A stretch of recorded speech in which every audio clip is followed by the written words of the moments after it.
বাড়ির আমাদের চাচাদের বাগান, তো আমাদেরই বাগান ছিল, এখন চাচাদের নিয়ে হয়ে গেছে লিচু বাগান। লিচু ধরে না, বিশেষ করে লিচু ধরলেও থাকে না, মানুষজন চুরি করে খেয়ে নেয়।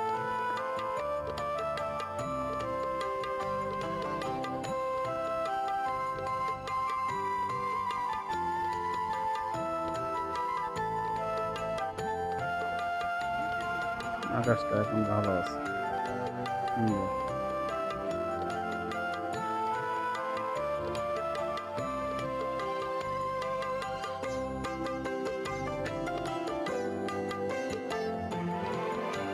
অনেক সুন্দর, সূর্য ডুবিচ্ছে দেখেন।